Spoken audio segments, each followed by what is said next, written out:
y acompáñeme por favor en una oración antes de iniciar. Padre amado, gracias Señor, gracias por este día, gracias por tu amor, misericordia y favor que has tenido para con nosotros. Gracias porque solamente es a través de ti, Señor, y eres tú el que nos das ese gran beneficio de poder estar acá aprendiendo de ti cada vez más, acercándonos más a ti. Gracias, Señor, porque de no ser por ti, ¿cómo habremos de entender las cosas espirituales, Señor? ¿Cómo hemos de crecer en el Espíritu si no hacer por ti? En el santo y poderoso nombre de tu Hijo, en Cristo Jesús. Amén. Bueno, hoy vamos a estar en el Evangelio de Juan. Juan capítulo 6, versículos del 1 al 15. Juan capítulo 6, versículos del 1 al 15. Quisiera que por favor me acompañaran a esa cita, que nos vayamos alistando para lo que el Señor tiene para nosotros. Y si por favor me alcanzan una Biblia, por favor, un momentico. Muchas gracias. Y vamos a Juan capítulo 6, mientras esto conecta bien.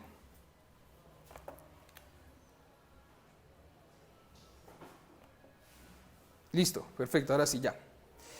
El contexto de hoy va a ser muy interesante y quisiera que lo pudiéramos mirar, obviamente a la luz de la Escritura para no desviarnos de ninguna manera, pero sí poder tener en cuenta lo siguiente. La alimentación de los 5,000 es el único milagro, aparte de la resurrección, que aparece en los 4 evangelios.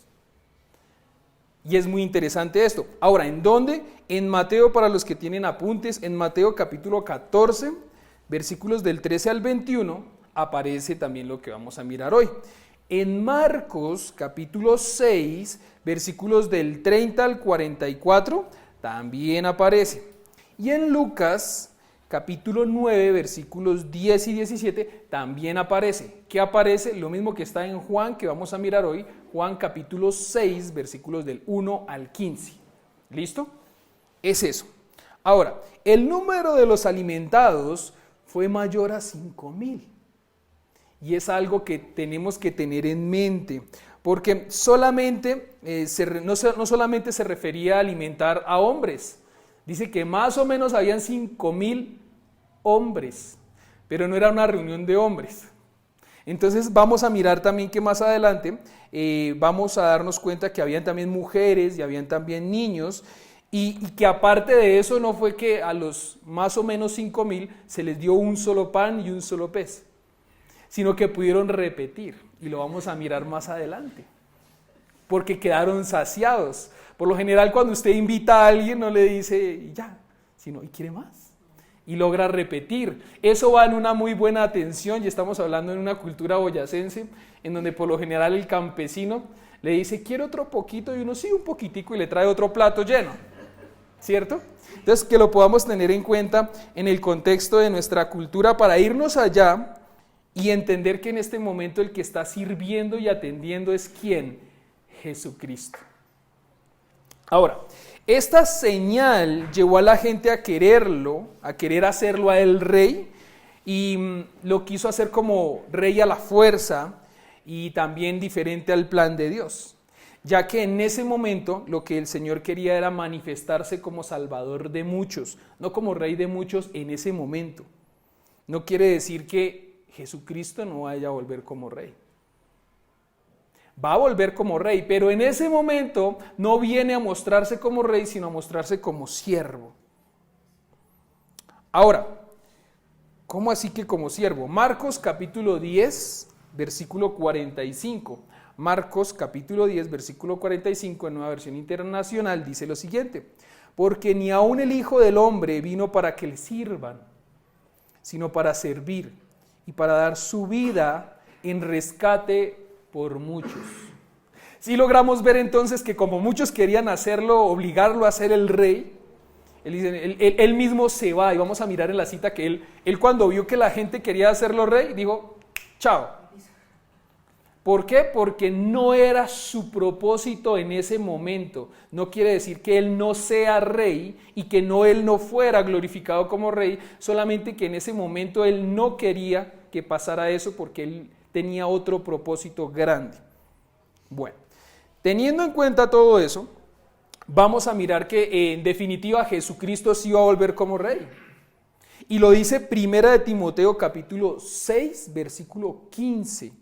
En donde dice, pues en el momento preciso, Cristo será revelado desde el cielo por el bendito y único Dios Todopoderoso, el Rey de todos los reyes y Señor de todos los señores. Entonces sí se dan cuenta que sí va a ser exaltado, solamente que ese no es el momento. Y también en Apocalipsis capítulo 19, versículos del 11 al 16, no los voy a leer porque solamente es el contexto para que ustedes puedan quizá ahondar en casita. Y vamos a mirar otra cosa que es muy importante. Estamos en Juan capítulo 6. Y Juan, en este libro, hay algo que es muy interesante y muy hermoso, y es que él empieza a hacer milagros. ¿Sí? Este es el cuarto milagro o señal que Jesús hace en Juan. El primero fue cuando convirtió el agua en vino, que está en Juan capítulo 2, versículos del 1 al 11, y en donde él muestra que él es la fuente de las bendiciones. También está la sanidad al hijo del oficial, que está en Juan capítulo 4, versículos 43 al 54, y estoy hablando un poquito rápido porque solamente es el contexto de lo que ya hemos visto los domingos anteriores. Y allí Jesús se muestra como el dador de vida. En el tercero es cuando él sana al paralítico de Betesda, en Juan capítulo 5, versículos del 1 al 15. Y se muestra allí que él depende de él, cómo él puede ser nuestra salvación, cómo él puede ser nuestra sanidad, cómo él puede ser nuestro todo.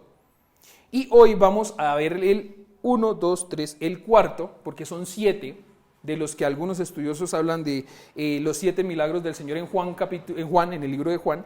Y hoy es la alimentación de los 5,000, que no son 5,000, sino son más. ¿Sí?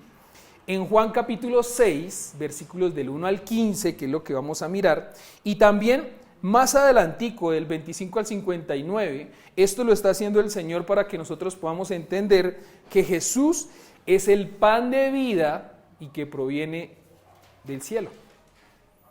Solo que el Señor de la forma amorosa le pone a uno un contexto práctico, visual, y después llega y uno, ¡wow! Entonces uno lo entiende más y se logra maravillar de una forma mayormente grande. Todo esto pasa, no sabemos específicamente de cuánto tiempo, porque Juan capítulo 5 dice que estos sucesos pasaron después de un tiempo, pero no se sabe cuánto tiempo. Pero sí vamos a mirar cómo se desarrolla el mensaje de hoy leyendo la Escritura. Vamos a leerla completica y después vamos a ver verso a verso. Juan capítulo 6, versículos del 1 al 15. Yo lo voy a leer de la Nueva Versión Internacional con ustedes el día de hoy. Dice así: Jesús alimenta a los 5,000, el subtitulito. Versículo 1. Algún tiempo después, Jesús se fue a la otra orilla del mar de Galilea o de Tiberíades, y mucha gente lo seguía, porque veían las señales milagrosas que hacía en los enfermos. Entonces subió Jesús a la colina y se sentó con sus discípulos. Faltaba muy poco tiempo para la fiesta judía de la Pascua. Versículo 5. Cuando Jesús alzó la vista y vio a una gran multitud que venía hacia él, le dijo a Felipe: ¿dónde vamos a comprar pan para que coma esta gente? Esto lo dijo solo para ponerlo a prueba, porque él ya sabía qué iba a hacer. Ni con el salario de 8 meses podríamos comprar suficiente pan para darle a un pedazo a cada uno, respondió Felipe. Otro de sus discípulos, Andrés, que era hermano de Simón Pedro, le dijo: aquí hay un muchacho que tiene 5 panes de cebada y 2 pescados. Pero, ¿qué es esto para tanta gente? Haga que se sienten todos, dice el versículo 10, ordenó Jesús. En ese lugar había mucha hierba. Así que se sentaron y los varones adultos eran como 5,000. Jesús entonces tomó los panes, dio gracias y distribuyó a los que estaban sentados todo lo que quisieron. Lo mismo hizo con los pescados. Una vez que quedaron satisfechos todos sus discípulos, le dijo a sus discípulos: recojan los pedazos que sobraron para que no se desperdicie nada. Así lo hicieron. Y con los pedazos de los 5 panes de cebada que les sobraron, los que habían comido llenaron 12 canastas. Al ver la señal que Jesús había realizado, la gente comenzó a decir: en verdad, este es el profeta, el que ha de venir al mundo. Pero Jesús, dándose cuenta de lo que querían llevárselo a la fuerza y declararlo como rey, se retiró de nuevo a la montaña él solo. Listo. Esa es la porción del día de hoy, el trozo de la escritura que vamos a mirar el día de hoy. Y vamos a comenzar con el verso a verso, yendo al primer puntico, y es: ¿en qué está fundamentada tu fe? ¿En qué está fundamentada tu fe? Versículo 1 dice: algún tiempo después, que es donde no sabemos cuánto tiempo específico es, pero nuevamente lo importante aquí no es el tiempo, sino lo que vamos a mirar más adelante. Jesús se fue a la otra orilla del mar de Galilea, o de Tiberíades. Entonces, ese sitio llamado Tiberíades es llamado Tiberíades en honor al nombre del emperador romano de ese entonces, que se llamaba Tiberio. He ahí. Entonces uno encuentra detallitos muy interesantes en la escritura. Muy bien. Ahora, el versículo 2 dice: y mucha gente lo seguía porque lo amaba y creía en él y sabían que él era el Hijo de Dios. No. Mucha gente lo seguía porque veía las señales milagrosas que hacían los enfermos. Entonces mucha gente lo seguía quizá por ver obras maravillosas o curiosidades. De nuevo, o más bien, tratemos de pensar en este ejemplo, que de ninguna manera el Señor Jesús es alguien como lo que yo voy a decir.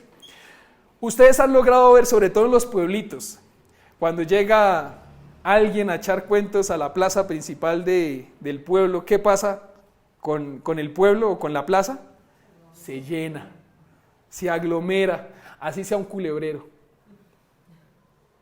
En este caso no estoy diciendo de ninguna manera que Jesucristo sea un culebrero, sino estoy diciendo que la gente por curiosidad va a mirar a ver qué es lo que va a pasar. ¿Sí? En este caso, ese mismo sentir de la gente, que es el que sí quiero traer ahorita, es el que sintió quizás esa gente en ese momento. Entonces se fueron detrás de Jesús porque querían mirar a ver qué milagro iba a hacer o a quién iba a sanar. A lo mejor. Entonces, lo seguiría esa gran multitud no necesariamente porque creyesen en Jesús como el Hijo de Dios, sino más bien porque veían milagros que había hecho Él en los enfermos. ¿Se acuerdan que hablamos de que era el 4.º milagro? Entonces ya habían pasado otros 3 atrás. Entonces es el mismo que convirtió el agua en vino. Vamos a mirar a ver qué va a hacer esta vez. Porque después fue y sanó por allá al hijo de alguien. Y después fue y sanó también a un paralítico. Vamos a ver qué va a hacer hoy. Algo así. ¿Listo? Bueno, muy bien. Ahora, una fe basada solamente en milagros nunca es tan agradable para Dios como la que se basa solo en su palabra. Y eso sí es grandemente hermoso. Una fe basada solamente en milagros nunca es tan agradable para Dios, porque entonces el día que no haya milagros no hay fe. Pero si se basa en su palabra, ¿cuándo hay? Siempre hay palabra. Hermoso, ¿no? Entonces sí se da uno cuenta que tiene más peso la escritura que los milagros. Ahora, ¿a ustedes no les parece curioso por qué Jesús hacía los milagros? ¿Será que Jesús lo hacía para que lo exaltaran? ¿O más bien para que lo conocieran? Porque Jesús sabía que si no hacía los milagros la gente no iba. ¿No iba? Interesante, ¿no? Cómo el Señor, siendo omnisciente, porque Él es mismo Dios, sabe cuál es la necesidad de la gente y sabe cómo abordar a la gente para poder atraerla y darles un mensaje espiritual grande, grande. Listo, muy bien. Ahora, entonces el versículo 3 dice, subió Jesús a una colina y se sentó con sus discípulos. En ese momento entonces, ¿con quién estaba él? ¿Con todos los 5,000? No, estaba solo con los 12. Entonces, más o menos, si nos pudiéramos imaginar, eso está pasando alrededor de Galilea y lo que hace él es subir a uno de los puntos más altos y estando allí, alrededor del mar de Galilea, se reúne con sus 12 discípulos. Versículo 4. Faltaba muy poco tiempo para que llegase la fiesta judía que era la Pascua. Y algunos dicen que esa forma en la que se refiere, faltaba muy poco tiempo para la fiesta judía de la Pascua, dice que se expresa de pronto de esa manera, porque los judíos ya habían perdido el sentido, la esencia principal de celebrar la Pascua. Y ya se celebraba la Pascua por celebrarla, porque sí tocaba y ya. No algo diferente a decir que se celebraba como por una tradición o por un ritual, perdiéndose la esencia verdadera de cuál era la Pascua. Algunos dicen eso. No quizá pueda ser el del todo. Pero sí tratando de decir que los judíos estaban tratando de mirar esa fiesta célebre, espiritual y de gran significado, solamente de una manera ritual y sin ningún interés de corazón. Como si hubieran perdido el verdadero sentido, que ya no era una fiesta de Dios. Así como, ¿se acuerdan por allá atrás en donde decíamos que el Señor estaba allá en el lugar santísimo y que pensaban que todavía estaba ahí y Él ya no estaba ahí? Algo así. Y con esto sí vamos a entrar al punto número 2, que es el Señor siempre con preguntas edificantes. Siempre con preguntas edificantes. Versículo 5. Cuando Jesús alzó la vista y vio una gran multitud que venía hacia él, le dijo a todos. No le dice a todos. Le dice a uno, a Felipe. A Felipe. Y le dice a Felipe, yo creo que el Señor tiene un sentido del humor muy bueno, o sea, algo muy bueno. Él era muy jocoso, porque le dice a Felipe, venga, ¿dónde vamos a sacar para darle de comer a todos estos? Cuando él ya sabía qué iba a hacer, ¿sí? Pero le dice a Felipe, y es porque tiene una intención muy importante en ese momento, ¿con quién? Con Felipe. Es con Felipe ahorita la cosa. Esto le dijo solo para ponerlo ¿a qué? A prueba. Por lo general el Señor, ¿qué nos prueba a nosotros? La fe. Entonces a lo mejor estaba probando la fe ¿de quién? De Felipe. Porque él ya sabía lo que iba a hacer, el Señor ya sabía lo que iba a hacer. Por eso digo que el Señor tenía un sentido del humor muy interesante, de verdad que sí. Como a veces algunos papás tienen también un sentido del humor muy interesante cuando ya saben quién rompió el plato y preguntan, ¿quién rompió el plato? ¿Listo? Ahora, Jesús no se enojó cuando vio a la gran multitud, como pensando que iban a estorbar su reposo con el tiempo que tenía principalmente era ¿con quién? Con los discípulos. A mí me gustan las visitas, pero a mucha gente le gustan también las visitas, pero quizás no les gustan las visitas inesperadas, y mucho menos de 5,000. Buenas, llegaron 5,000. Muy interesante qué es lo que el Señor va a hacer con esto. Jesús hacía una pregunta no para añadir a su conocimiento, sino para enseñar a otros que él sabía una respuesta que Felipe no sabía. No sabía. Y Jesús iba a enseñarle a Felipe una lección de gran valor, ya que él iba a probar su fe. Quizá Felipe estaba mirando muchos milagros que él estaba haciendo, pero no sabemos específicamente cómo estaba su fe, si estaba de pronto un poquito bajita, un poquito altica, pero el Señor sí sabía. Por eso Él le está preguntando en ese momento ¿a quién? A Felipe. Es a Felipe. Parece que la fe de Felipe no estaba grande, elevada en las alturas y era necesario ver por sus propios ojos. A veces cuando decimos que hasta no ver, decimos Tomás. Pero miren, en este caso a lo mejor Jesús está preguntándole lo que le está preguntando a Felipe, y es porque quizá Felipe necesitaba también ver que Jesús le pregunta algo. ¿Usted se imagina la cara de Felipe después? ¿Qué? ¿Cómo pudo hacer eso? Y él me pregunta a mí que de dónde vamos a sacar plata para comprar, cuando él ya sabía. ¡Wow! O sea, él le está enseñando algo personal a Felipe en ese momento. Obviamente después lo va a hacer de una forma grande, pero lo hace personal en ese momento. Y es porque el Señor trata de una manera grupal, sí, pero también trata de una manera individual, de una forma personal. Por eso es que a veces, hablando con alguien en estos días, a veces decíamos, el solamente ir meramente a la iglesia a escuchar palabra, no está mal, pero no es del todo. Porque tu relación con Cristo, la tuya, con Él, ¿cómo creces tú con Él? Y en este momento el Señor lo trata a él para que Felipe crezca.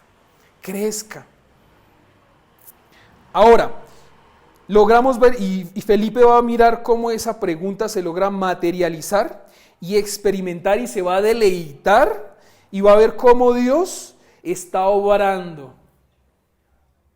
Es ese nuevamente ese cómo Dios va diciendo y va haciendo. Eso es diciendo y haciendo. El Señor va diciendo y haciendo. Versículo 7. ¿Qué le responde Felipe a Jesús? Ni con el salario de 8 meses podríamos comprar suficiente pan para darle un pedazo, no está diciendo un pan, un pedazo a cada uno, respondió Felipe. Ni con el salario de 8 meses. Bueno, yo me puse en la tarea de mirar, tratar de nosotros entender qué significa eso para nosotros hoy. Obviamente no es el equivalente específico, pero imaginémonoslo hoy en las palabras de Felipe, hoy diciendo eso aquí. Un denario era igual a un día de trabajo. Ahora volvámoslo tunjano, boyacense. Hoy en día el salario mínimo del 2023, el salario de trabajo vale 43.352. Listo. Dijo que de 8 meses, entonces multipliquemos eso por 240 días. Eso nos va a dar 10.404.480, sin tener en cuenta el precio de las salsas de la gasolina y que todo sube y que todo baja y que todo eso. Imagínense eso. O sea, Felipe está diciendo, si fuera para el día de hoy, para entenderlo nosotros, ni con 10 millones y medio vamos a alimentar y vamos a darles un pedacito de pan y un pedacito de pez a todas estas personas que están acá. Como para que logremos dimensionar. ¿Sí logramos dimensionar? Porque nos hablan de denarios y uno dice, bueno, pero hablémonos de 10 millones y medio y uno dice, madre, con eso otro poquitico y compro un carro. Ya logramos dimensionar un poquito mejor la cosa. Listo. Para que lo podamos tener en cuenta. Ahora, el versículo 8. Miren lo que dice el versículo 8. Y es, otro de sus discípulos, que es ¿quién? Ya no es Felipe, sino es Andrés, que era hermano de Simón Pedro, le dijo. Y hay disposiciones diferentes entre Felipe y Andrés. Aquí hay un muchacho que tiene 5 panes de cebada y 2 pescados. Y saben ustedes que me encanta la palabra pero. Pero, ¿de quién es el pero ahí? De Andrés. ¿Qué es esto para toda esa mano de gente que hay? Y si se dan cuenta que los peros que son difíciles, inalcanzables para el humano, para Dios, ¿qué son? Nada. Porque Él puede hacerlo todo. Y lo hace todo real. Para Él todo es posible, porque Él es omnipotente y Él puede hacer todo. Entonces, Andrés, al observar los recursos escasos y la imposibilidad y la impotencia de cómo alimentar a tantos con tan poco, prácticamente parecía nada, con la demanda de todas esas bocas y solamente los 5 panes y los 5 peces, es humanamente real, ¿o no? Y creo que es la misma impotencia que puede uno sentir cuando dice uno, hay este recurso para este tiempo, ¿y será que sí alcanza? Y ahí es como el Señor no sé cómo hace y logra hacer que en un país como estos, un salario mínimo como es, logre alcanzar para alimentar a la gente de la casa y a veces hasta para visita. Interesante, ¿no? ver cómo el Señor de verdad, porque uno a veces dice, venga, las mamás, ¿cómo hacen para estirar el sueldo? Y aparte de eso reciben visita, y viene toda la familia y les alcanza. Por eso es que dicen que en una casa siempre debe haber arroz. Y el arroz da para que, porque eso le da uno con arroz. Entonces si llega una visita o algo, uno dice un pollo y uno rápido hace cualquier cosa. Y soluciona. Pues soluciona. Entonces sí, pero yo pienso O hay que echarle más agua a la sopa. a la sopa. Listo, muy bien. Interesante. Hay una parte que no la puse acá. Ah, sí la puse. Sí la puse. Y es el muchacho. Miren, del muchacho no se habla quién era el muchacho. Se dice que fue un muchacho. Y no sabemos su nombre, pero sí se resalta algo en gran manera de él. Y es su disposición. Tenía 5 panes y 5 peces y no dijo, tomen 4 panes y 4 peces y déjeme a mí el que me toca a mí. Él dijo, yo tengo esto. Miren a ver cómo hacen. Yo no tengo más, pero tengo todo y lo dio todo. Punto número 3. ¿Qué disposición tienes delante de Dios? ¿Qué disposición tienes delante de Dios? Porque miren, ese muchacho, la disposición de él fue el 100%, el 90%, el 50% o ¿cuál? El 100%. Porque dijo, yo tengo 5 y 5 y me quedé sin nada, pero lo doy todo.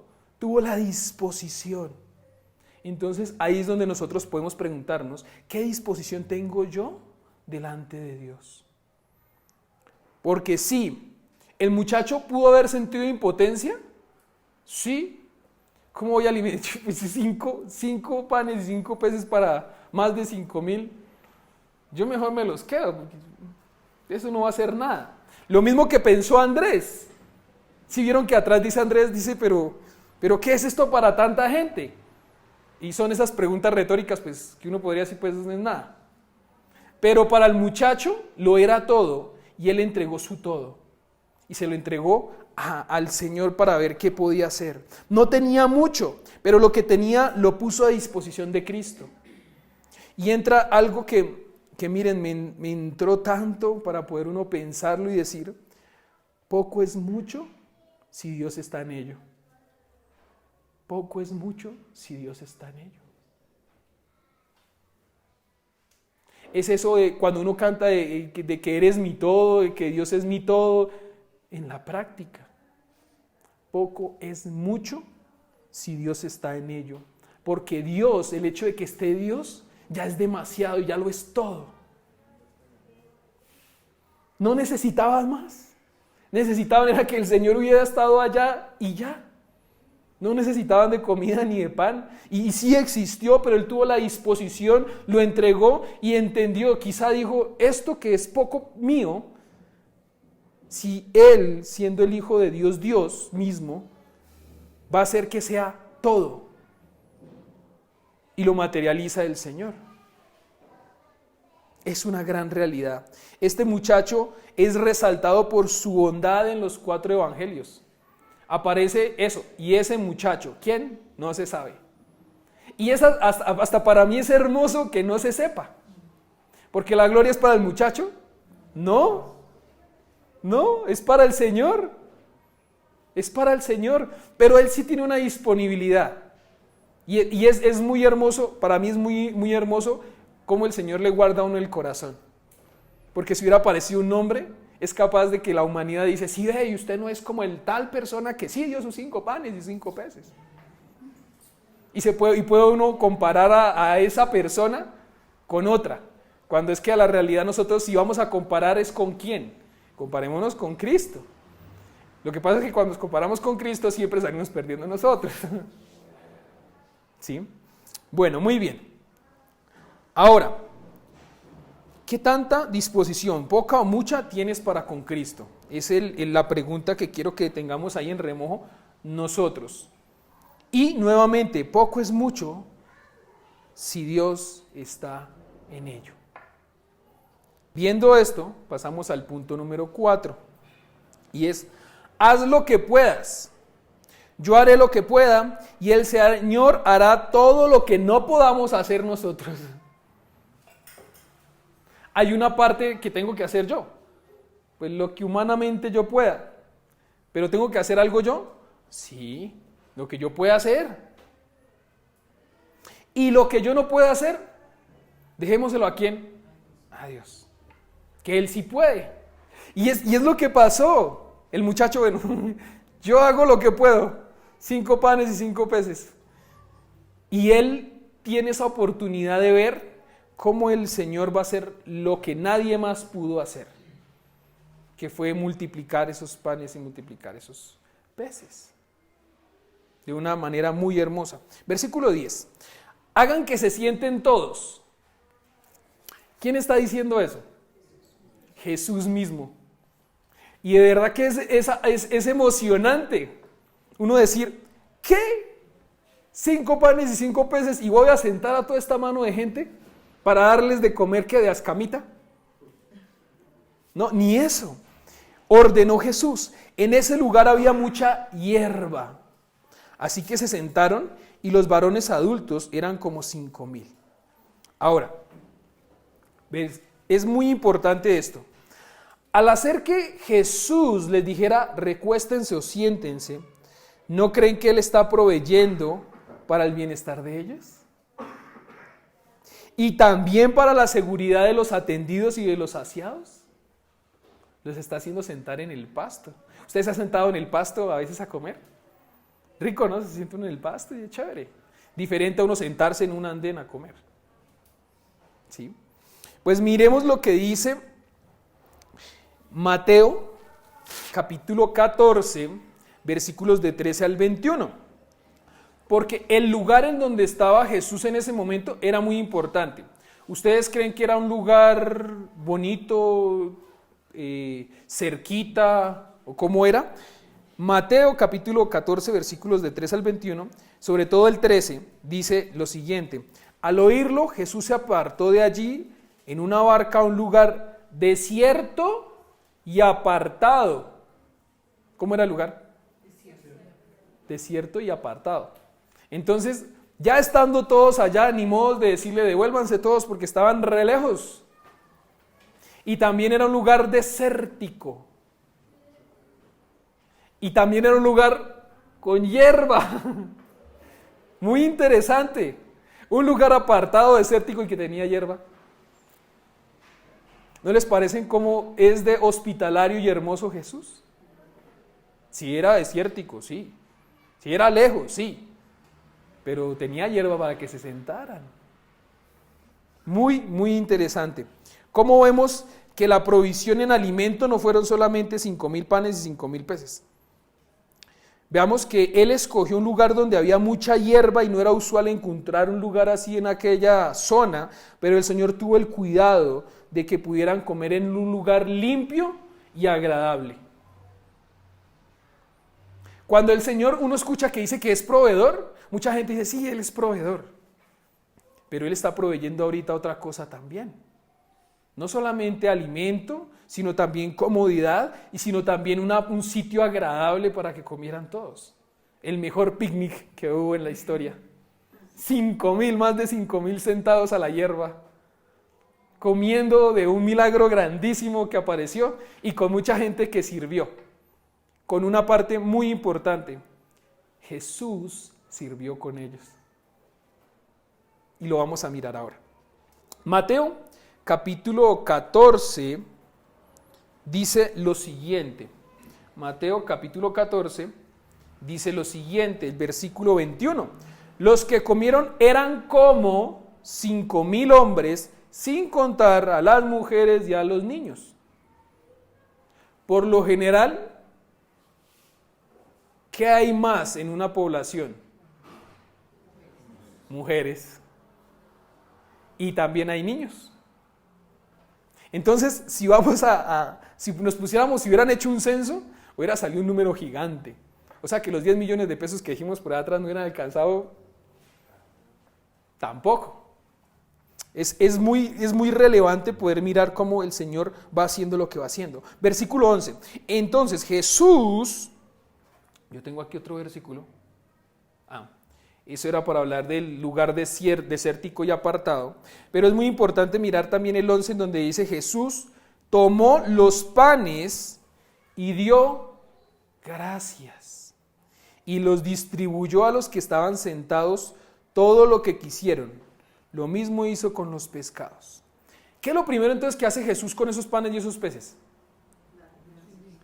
O sea que ora, da gracias y le da gracias a Dios Padre. ¿Por qué? Por ese muchacho que se dijo, bueno, yo me voy a llevar estos 5 panes y estos 5 peces. Le dio gracias al Padre por esos alimentos. O sea que al Jesús tomar aquellos panes y dar gracias, dando gracias por ellos, lo hizo antes de participar de la comida. ¿Cuánto más nosotros deberíamos hacer lo mismo y dar gracias por lo que Dios pone en la mesa? Así sea una aguapanela y un pan.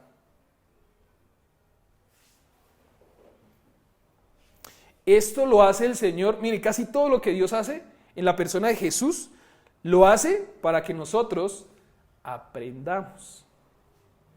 Para que nosotros aprendamos. Y es difícil, porque conoce uno a veces hogares en donde llega el esposo de trabajar y le dice, ¿qué? Y esto es lo único que hay para comer. En vez de dar gracias por lo que hay para comer en esa casa, porque en otra no hay ni siquiera eso.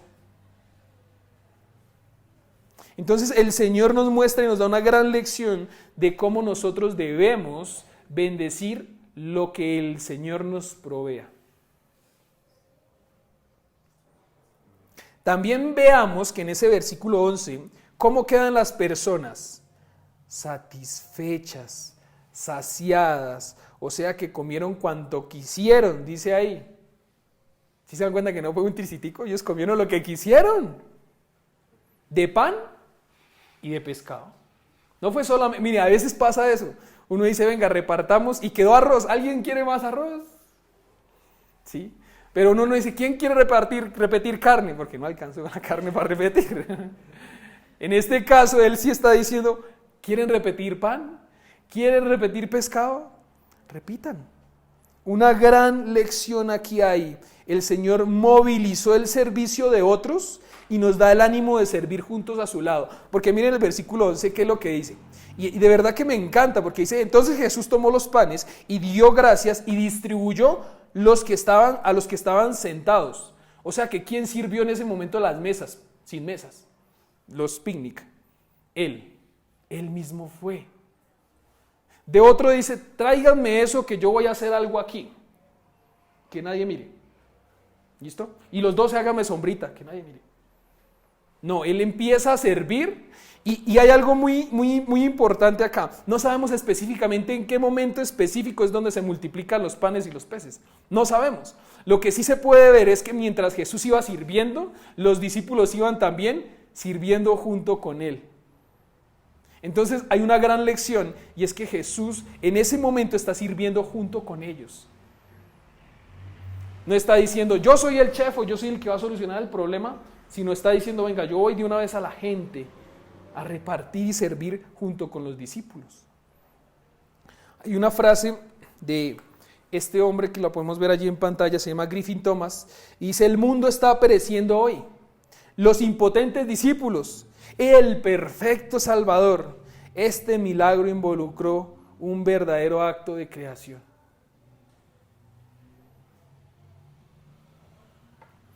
Hoy en día el mundo está pereciendo, ¿sí o no? Y los discípulos de nosotros como discípulos a veces decimos, ¿y qué hacemos? No podemos, estamos impotentes. ¿Y a quién toca ir? Al Salvador. ¿No les ha pasado que en una comida o en algún evento o algo, alguien llegó con algo que uno necesita y uno dice, usted salvó la patria, me salvó la patria. Me salvó ahorita. En este momento, ¿quién está salvando ese evento grande? Jesús. Es el que está salvando esa situación en buen servicio. Versículo 12. Una vez que quedaron satisfechos, dijo a sus discípulos. Entonces, si quedaron satisfechos, es muy probable que hayan repetido. Quedaron satisfechos. Entonces, después de que quedan satisfechos, el Señor les dice, recojan los pedazos que sobraron para que no se desperdicie nada. ¿Bueno o mal administrador Jesús? Es ese mismo sentir que a veces la mamá dice, venga, ¿y usted cómo va a botar la mitad de la comida? No hay que desperdiciar nada, más tarde da hambre, guárdelo. ¿Sí? Es ese mismo sentir que uno dice, uy, las mamás, qué sabiduría tan grande tienen. Pues mire, la sabiduría ¿de dónde emana? ¿De dónde brota? Del Señor. Versículo 13. Así lo hicieron, y con los pedazos de los 5 panes de cebada que le sobraron a los que habían comido, llenaron 12 canastas. ¿Cuántas llenaron? Esto no es bíblico, esto sí es meramente mío y yo me puedo equivocar, por favor. Me tiene misericordia si me equivoco. ¿Cuántos discípulos eran? Es como le va al que sirve al Señor. Muy bien. Y no eran cualquier sobra. No eran cualquier sobras. No eran los huesitos del pescado. O lo peorcito del pan. Eran buenas sobras. Eran buenas obras. O si no, ustedes, ¿por qué cuando van y hacen el arroz, van y se pelean por las sobras que es la pega? Interesantísimo ver cómo el Señor de verdad usa todo y es aprovechable. Esas obras fueron de gran bendición, de gran bendición. Esas obras fueron de gran bendición. Porque luego, ¿qué iba a volver a dar? Hambre. Después iba a volver a dar hambre. Y también esa parte en donde Él sacia ese momento, lo hace también para saciar después. O sea, ese milagro que hizo alcanzó para saciar y para que la gente se acordara mientras comía sobras. Oye, ¿cómo sobró? ¿Cómo lo hizo? ¿Quién era? Versículo 14. Al ver la señal que Jesús había realizado, la gente comenzó a decir, si ven que la gente hasta no ver, no creer. En verdad este es el profeta, el que ha de venir al mundo. Entonces, al ver ese milagro que Jesús había realizado, la gente era tan consciente y ya estaban dispuestos de reconocer a Jesús como verdaderamente Dios, Hijo de Dios. No. ¿Cómo lo estaban reconociendo? Como el profeta. Como el profeta. ¿Jesucristo meramente un profeta? No. Jesucristo es Dios, el Hijo de Dios, no es un meramente profeta. Pero ellos ¿cómo lo están reconociendo? Como el profeta, el que ha de venir al mundo, y esperaban que ese los iba a liberar del control del imperio romano. Muy seguramente estaban esperando un monarca terrenal que viniera y los liberara, pero su fe no era genuina. No era verdadera. ¿En qué sentido? En que ellos no veían a Jesús como el Hijo de Dios.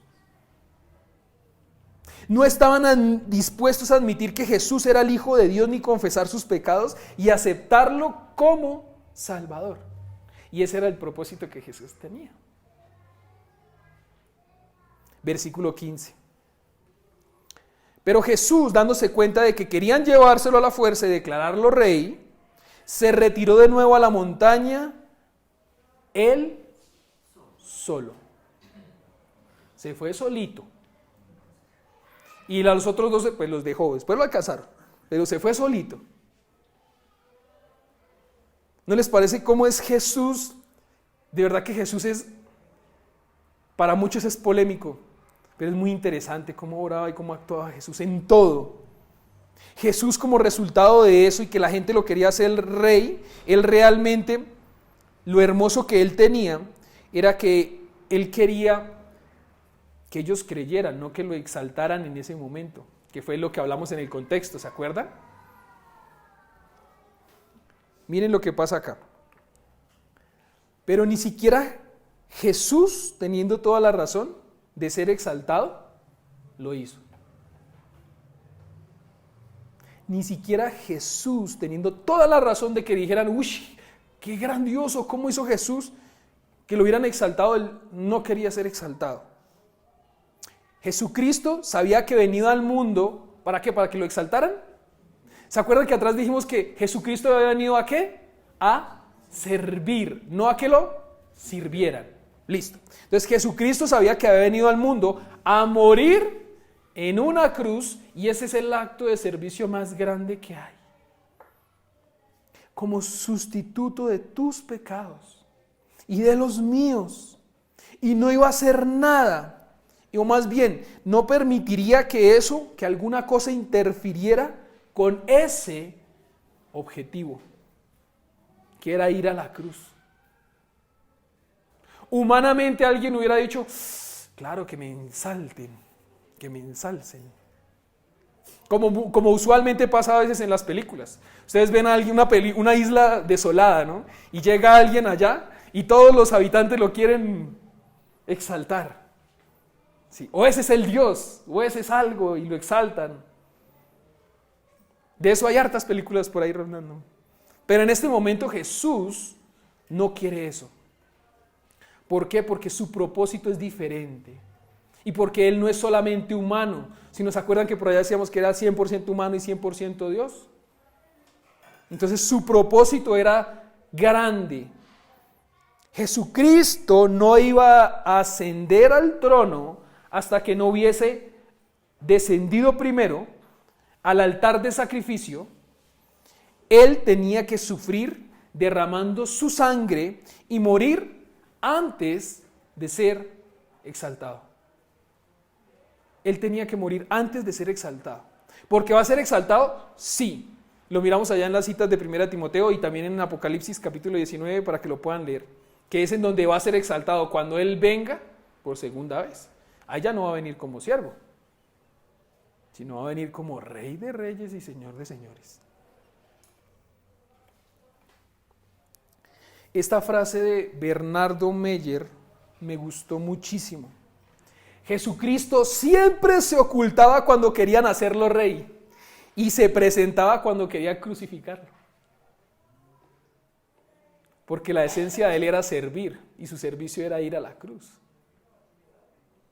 Entonces cuando alguien quería ensalzarlo, ponerlo como rey, hasta luego. Pero cuando quería crucificarlo, aquí estoy yo, porque mi propósito es servir a pecadores. Y si Él no hubiera servir, entonces todos hubiéramos ido a la cruz. ¿Quieres ser como Cristo? Pues sigamos sus pasos. ¿Quieres ser como Cristo? Sigamos sus pasos. Y en ese sigamos sus pasos es ese versículo que aparece en la Escritura que dice: aprended de mí, que soy manso y humilde. Eso fue lo que Él hizo. Mansedumbre y humildad. Cuando Él se ocultaba porque lo querían hacer rey, Él estaba humilde. Si se dan cuenta que por lo general humanamente lo van a uno a declarar rey, ¿qué hace? Uno se esconde. No, hombre, ¿a dónde llamo? Que aquí estoy, vengan, me recogen más bien. Pero Él no, Él se escondía, huyó, se fue, se apartó, solo. Y cuando lo iban a crucificar, heme aquí estoy para cumplir con mi propósito. Es esa la hermosura de las historias que tenemos en la Escritura, que no son meramente historias o no son meramente un cómic, sino es viva, es real. Y el Señor nos dejó el ejemplo para estas cosas. Hermoso, bonito y real. Porque a veces uno dice, esa película estuvo hermoso, estuvo bonita, pero no es real. Solamente es de ciencia ficción. Pero en este caso veamos que Jesús hace las cosas y Él hace y predica y se aplica y todas esas cosas. Que la podemos ver en la Escritura cómo se vuelve real. Por supuesto, antes de cerrar la enseñanza, quisiera que me acompañaran a Juan, a donde vamos, capítulo 6, en donde vamos, un tricitico para ver qué va a pasar después, porque sí va a pasar después, no es la parte ni la esencia de esta enseñanza, pero sí quiero que lo podamos ver. Luego de esto, Jesús, ¿qué hace? Surfea en el mar sin tabla. Dijo un predicador en Bogotá y se me quedó. Camina sobre las aguas. Y después da la enseñanza grande en donde Él es el pan de vida. Y nuevamente, miren que a veces tienen que pasar miren, cuando uno va y visita a alguien, la gente no le cuenta unos problemas de primerazo. A veces uno tiene que estar ahí dispuesto a que pase 1 hora, 2 horas, una visita, 2 visitas, y en la tercera, después de que ya han pasado como 8 horas, es que mi problema es y sale el problema. El mensaje grande es ese. Pues en este caso Jesús está haciendo algo así parecido, pero de una manera muy hermosa, y es donde Él muestra cómo alimenta a unos, cómo después va y camina sobre el agua, y cómo después dice: yo soy el pan de vida. Y tiene mucho sentido y reafirma mucho cuando uno dice: venga, y él dice que es el pan de vida, y dio pan allá y dio peces. Sí, tiene mucha razón, Él es pan de vida. Y es lo que quiere el Señor que aprendamos el día de hoy. Cierro con los puntos del día de hoy, y es punto número 1, ¿en qué está fundamentada tu fe? Recordemos que los que lo siguieron era por los milagros y las demás cosas que estaban pasando. Punto número 2, el Señor siempre con preguntas edificantes, siempre. Y no fue solamente a Felipe. ¿Se acuerdan cuando le preguntó a Pedro: Pedro, ¿me amas? Apaciéntame. Pedro, ¿me amas? Creo que a él le dolió mucho las preguntas, pero tienen también un sentido. ¿Qué disposición tienes delante de Dios? Del muchacho: tengo estos 5 y estos 5. Yo no puedo hacer más. Hay impotencia. Llega Jesús siendo omnipotente y logra alimentar a todas estas personas. Y punto número 4. Haz lo que puedas, yo haré lo que pueda, y el Señor hará todo lo que no podamos. Entonces ahí entro yo también, porque yo también tengo que hacer lo que pueda. Yo tengo que hacer lo que pueda. A veces uno dice: mejor no lo hago porque eso ni para qué lo hago. ¿Sí? Entonces puede pasar la misma actitud de Andrés. No, pero esos 5 y esos 5, ¿a quién le van a dar de...? No, va a ser eso un problema, no porque le voy a dar a 5, digamos que lo partamos, le di a 20 y los otros van a mirarme mal porque no les di. Pero ahí es donde hay que confiar. ¿En qué? En el Señor. Y también en qué, miren que hay una enseñanza muy hermosa, y es, este punto dice: haz lo que puedas, la iglesia. Yo haré lo que pueda, soy parte de la iglesia, pero la cabeza de la iglesia va a hacer todo lo que los demás no puedan: Cristo. Oremos. Padre amado, gracias Señor, gracias por tu amor, misericordia, gracias porque en realidad nos has enseñado, Señor, con cada porción de tu palabra. Ahí hay un mensaje que es grande, valioso y hermoso, y es poder creer en ti. Gracias también porque nos animas a servir. Y gracias, Señor, porque esa parte de servir es a veces tan difícil, teniendo en cuenta nuestra humanidad y nuestra carne, que gracias, Señor, porque tu palabra también nos anima a que no estemos solamente dispuestos a servir a nuestros propios intereses, sino también a los intereses de los demás. Gracias, Señor, porque eso hace que las cosas sean reales. Gracias, Señor, porque eso hace que se vean las necesidades. Y gracias porque a lo mejor a través de tu palabra hoy veo una necesidad en mí, y cada uno vemos una necesidad en nosotros, y tú nos la suples, y quieres que te logremos servir de la mejor manera. En el santo y poderoso nombre de tu Hijo Cristo Jesús. Amén.